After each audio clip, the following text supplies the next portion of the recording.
We just got this Tesla Model 3 Performance, and here are the first 10 things I do when I get into a brand new Tesla. The first 10 things I actually set up before driving and owning a Tesla vehicle that are pretty crucial to daily driving because there's a lot of different sub-menus and technology within this vehicle. So here are the first 10 things I actually do.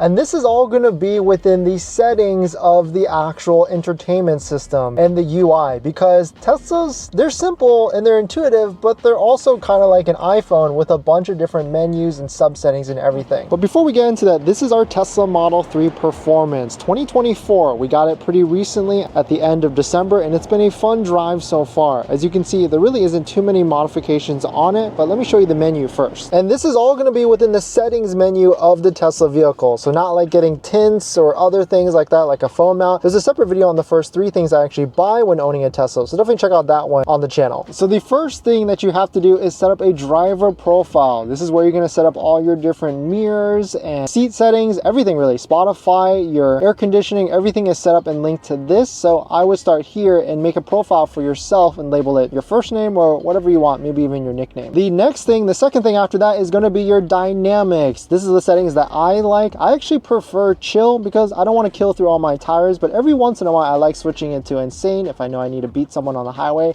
I like standard right now because the ride is a little bit more harsher in sport, and I actually prefer steering wheel light because I think it's actually a pretty heavy steering wheel already, but if you want to go even heavier, you can go to a heavier side. Apply brakes when regenerative braking, I kind of leave that off, and then I also turn on auto shift beta. This is a crucial feature that I've really grown accustomed to, and I like it a lot. And that basically what that is once you jump in the vehicle and you sit down and buckle your seatbelt, all you have to do is press the brake pedal, and then it will throw it into drive already for you so that it can kind of guess which direction you're going to go. And I like how it saves me that step, that little step to get on with my day wherever I'm going. The third thing you want to do is go to your charging menu and set this to about 80 to 85. That's what I do for recommended daily driving. I used to charge all the way to 90%, but now I'm like in the 85% range. This should help with your battery longevity if that's something that's on your priority. The fourth thing I do is go to the autopilot setting, and this is where I switch it all the way to full self-driving, or at least auto steer beta. Those two things give you what you want when you're daily driving. And then I check on start full self-driving supervised from park,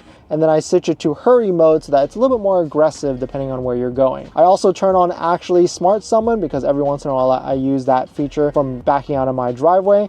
And then forward collision warning, I used to have this on early, but I've since changed it down to medium because there's a little bit more aggressive depending on where you're at. The next thing from that is you're gonna go to controls, and then you're gonna go to mirrors, and that's where you're gonna set your mirrors on your left and right side, and then you just hit save, and you're gonna use this scroll wheel right here to make sure you go left, right, up, or down so that you have your exact setting that you need to. The next thing after that is gonna be your steering wheel. I like to have my steering wheel all the way out closest to my body as possible, and then also lowest as possible as well. And so this is like my exact setting for the steering wheel at this moment. The fifth setting I go to is locks. We have dogs, so we kind of keep child lock on both on the rear side, but that's mostly for the Cybertruck and the Model X. I definitely turn on walk away door lock. This basically syncs with your phone so that when you're walking away with your phone, it will lock the car completely, which is a super nice feature, and you kind of get used to it very, very quickly. Car left open notifications, I leave this on door and windows, and I also turn on lock confirmation sound, and they can play a different noise when you walk away. I actually put this on random, because I think it's funny that it does like a random sound no matter where you're leaving from. The sixth thing I do is actually go to Spotify. We use Spotify a ton, and so definitely logging in and making sure everything is good natively is a really nice feature. So definitely log into Spotify or use one of the other many music options that you can use within here. The seventh thing is lights. I throw it on auto headlights, I turn on auto cancel for auto turn signals, and I turn on the accent lights at all time because I like seeing the ambient lighting at all times. I turn off dome lights, and I also turn off footwell lights, but actually I'm going to turn that back on so we can experience that. Within display, I turn on dark mode, so this is the 8th thing, and I turn up the brightness all the way. And then of course auto blind spot camera, I leave that on. Scroll wheel function, I've been trying to figure out what is the best use for this, but basically when you are on the steering wheel, you can hold this button down and it will bring up some of these different sub menus. I've tested around a ton of these, and none of them really seem to be a good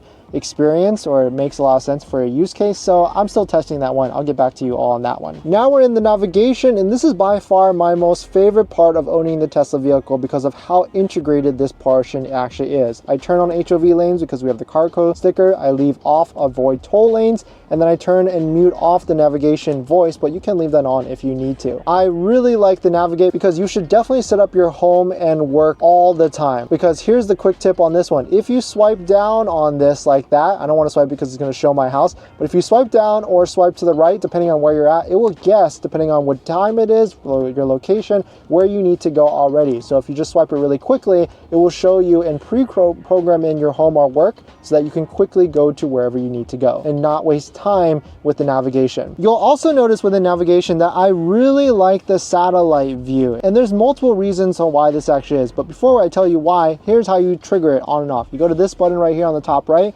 This one stands for navigation, this one stands for traffic, and then you got locations, charging, and also weather as well. But I always leave on the actual satellite view because I don't know about you all, but when I'm driving into a location, I like zooming in and out to see where I'm about to head. Also because like if you're going to a specific business, you want to see like, is there parking around there, a parking garage, or what's the situation like? So I really like having a satellite view so I can see what I'm about to expect before arriving there. The other pro tip with that is, let's say you have the phone app open with like Google Maps or Apple Maps, and let's say you want to go to this location. You can actually hit the share button right here, share place with Tesla app, and then the Tesla will sync with this, and then it will automatically program in your location so that you can just quickly drive away. And so you can do this when you're leaving your house or wherever you're at, so that it saves you a step between like typing in the actual navigation, right? The eighth thing I do, and I guess this should be the first thing you do, is pair your phone, because Bluetooth functionality with the Tesla app, especially with the key being programmed in the Tesla app, is a game changer. I literally do not carry a card key or a car key